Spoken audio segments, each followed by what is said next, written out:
waxaa maanta si rasmi ah xilka agaasimaha guud ee wasaaradda kalluumaysiga iyo kheyraadka badda Puntland ula wareegay agaasimaha cusub kadib markii xilkaas uu dhawaan u soo magacaabay madaxweynaha Puntland Cabdiwali Maxamed Cali Gaas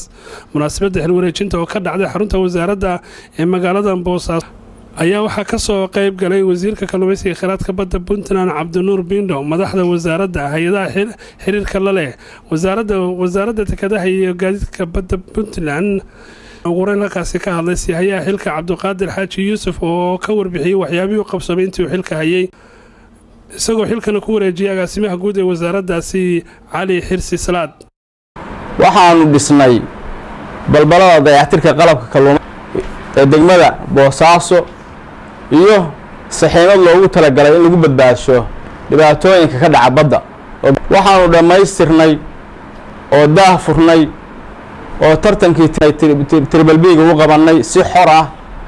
suuqa kalluunka iyo jadkii Boosaaso loogu talagalay iyo qalabayntii suuqaas oo maanta dhameystiran hirgelinta iyo dhigista xeebaha Puntland gabaadka kalluunka ama faadiska waxa la yiraahdo oo aanu dhignay 16 xabo ilaa 12 degmo oo ku yaal xeebaha Puntland taasoo looga gol lahaa dadku inay ka faa'iideystaan waxaan kale oo wax ka bedelnay intaan xilka hay tariifadii hore wasaaradda kalluumaysiga waxaan kale oo sameynay dhamaystirka xafiisyada dhimanaa degmooyinka dhimanaa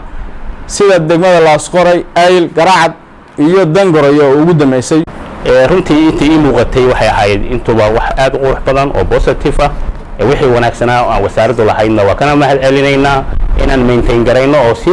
wanaagsanayd hadana waxba ku darin waa naga go'an tahay mar labaad iyo mar saddexaad waxaan codsanayaa gacan hadaan idinka helin ana dhamaanteena iska wada helin waxa weeyaan waxa aan higsanayna iyo mas'uuliyadda aan qaranka u hayno intaba ma hanan doono wasiirka kalluumaysiga iyo kheyraadka badda Puntland Cabdinuur Bindo oo fariin u diray shaqaalaha wasaaradda iyo mas'uulka cusub ayaa sheegay waxaan aanu kula shaqaynaynaa oo aanu Ilaahay ka baryaynaa xilkiisa in alla u fududeeyo annaguna waa kula shaqaynaynaa waana soo dhaweynaynaa shaqaalahana far markay noqdaan baa meel la gaadhaa shaqaale kale ay casan ama aan saaxiib ahayn isagana anfici mayaan annagana anfici mayaan Ahmed Sham Hon Cable TV